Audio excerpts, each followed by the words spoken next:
दामोदर हरि चापेकर बालकृष्ण हरि चापेकर तथा वासुदेव हरि चापेकर सगे भाई थे जिन्होंने भारत की स्वतंत्रता के लिए अपना बलिदान दिया। तीनों भाइयों को संयुक्त रूप से चापेकर बंधु कहा जाता है।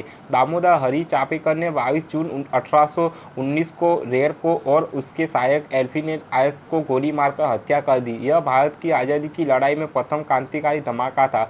रेड ने प्लेग समिति के प्रमुख के रूप में पुणे में भारतीय पर बहुत अत्याचार किए थे। इसकी बाल गंगाधर तिलक व आगराकर जी ने भी भारी आलोचना की, जिससे उन्हें जेल में डाल दिया गया।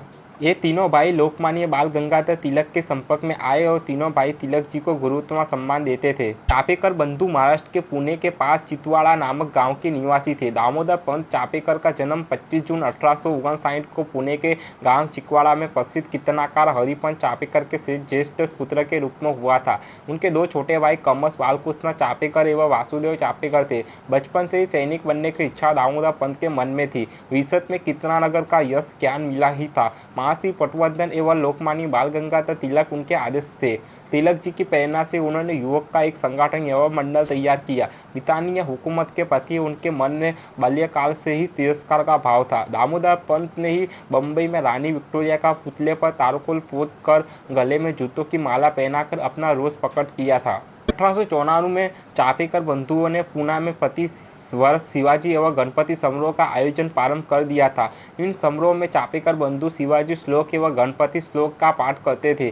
शिवाजी श्लोक के अनुसार भारत की तरह शिवाजी की कहानी दोहराने मात्र से संविधानता प्राप्त नहीं की जा सकती है। आवश्यकता इस बात की है कि शिवाजी और बाजी की तरह तेजी से काम किया जाए और आज हर भले आदमी को तलवार और ढाल पकड़नी चाहिए, यह जानते हुए कि हमें राष्ट्रीय संग्राम में जीवन का जोखिम उठाना होगा। हम धरती पर उन दुश्मनों का खून बहा देंगे जो हमारे धर्म का विनाश कर रहे हैं। हम तो मरकर मर जाएंगे, लेकिन तुम औरतों की तरह सिर्फ कहानियां सुनते रहोगे। गणपति श्लोक में धर्म और गाय की रक्षा के लिए कहा गया, अफसोस कि तुम गुलामी की जिंदगी पर शर्मिंदा नहीं हो, जाओ आत्महत्या कर लो। ये अंग्रेज कसाईयों की तरह गाय और बछड़ों को मार रहे हैं, उन्हें इस संकट से मुक्त कराओ।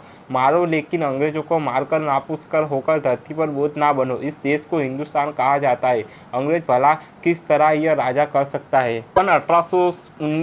सन 1817 में पुणे नगर प्लेग जैसी भयंकर बीमारी से पीड़ित था। इस स्थिति में जी अंग्रेज अधिकारी जनता को अपमानित तथा उत्पीड़ित करते रहते थे।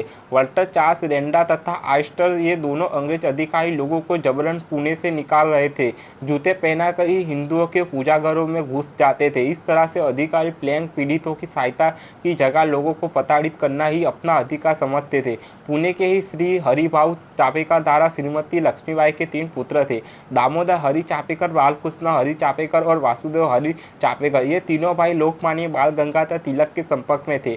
तीनों भाई तिलक जी के गुरुत्व सम्मान देते थे। किसी अत्याचार अन्याय के संदर्भ में एक दिन तिलक जी ने चापेकर बंधुओं से कहा, शिवाजी ने अपने समय में अत्याचार का विरोध किया था, किंतु इस समय अंग्रेजों के अत्याचार के विरोध में तुम लोग क्या कर रहे हो। इसके बाद तीनों भाइयों ने क्रांति का मार्ग अपना लिया, संकल्प लिया कि इन दोनों अंग्रेजों से अधिकारियों को छोड़ेंगे नहीं। संयोगवश वह अवसर भी आया जब 22 जून 1817 को पुणे के गवर्नमेंट हाउस में महारानी विक्टोरिया के पृष्ठभूमि के अवसर पर राज्य हरण की हीरक जयंती मनाई जाने वाली थी। इसमें वाल्टर चार्ल्स रेंड और आइस्ट भी शामिल हुए। दामोदरी हरि चापेकर और उनके भाई बालकृष्ण हरि चापेकर भी एक दोस्त विनायक रांडे के साथ वहां पहुंच गए और इन दोनों अंग्रेज अधिकारियों के निकलने की प्रतीक्षा करने लगे। रात 12:10 को पर रांडे और आइस्ट निकले और अपनी अपनी बंदी पर सवार होकर चल पड़े। योजनाओं के अनुसार दामोदर हरि चापेकर रांडे की बंदी के पीछे चढ़ गए और उसे गोली मार दी। उधर बालकृष्ण हरि चापेकर ने भी आइस्ट पर गोली चला दी। आइस्ट तो तुरंत मर गया, किंतु रांडे 3 दिन अस्पताल में चला बसा। पुणे की उत्पीड़ित जनता चापेकर बंधुओं की जय जयकार कर उठी। गुप्तचर अधीक्षक बोई ने घोषणा की कि इन कारा लोगों की गिरफ्तार करने वालों को 20,000 रुपये का पुरस्कार दिया जाएगा। चापेकर बंधुओं के क्लब में ही 2 द्रविड़ बंधु थे, गणेश शंकर द्रविड़ और रामचंद्र द्रविड़। इन दोनों से पुरस्कार के लोभ में आकार अधीक्षक बोईना को चापेकर बंधुओं का शुल्क दे दिया गया। इसके बाद से दामोदर हरि चापेकर पकड़ लिए गए। पर बालकृष्ण हरि चापेकर पुलिस के हाथ ना लगे।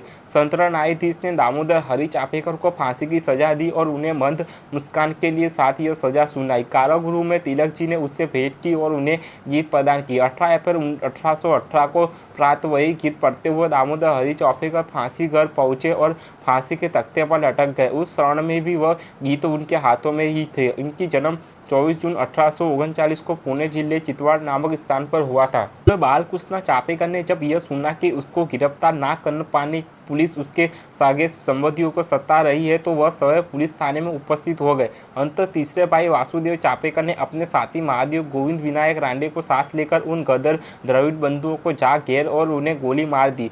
वह 9 फरवरी 1899 की रात थी। तदनंतर वासुदेव चापेकर को 8 मई को और बालकृष्ण चापेकर को 12 मई 1899 को यरवादा कारागृह में फांसी दे दी गई।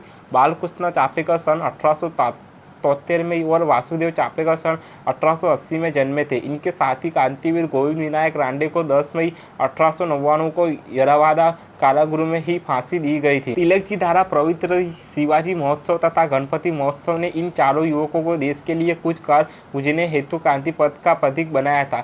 उन्होंने ब्रिटिश राजा के अतृतीय व अत्याचारी अंग्रेज अधिकारियों को बता दिया कि हम अंग्रेजों के अपने देश का शासक कभी नहीं स्वीकार करते और हम तुम्हें गोली मारना अपना धर्म समझते हैं। इस प्रकार अपने जीवन दान के लिए उन्होंने देश या समाज से कभी कोई प्रतिदान की चाह नहीं रखी।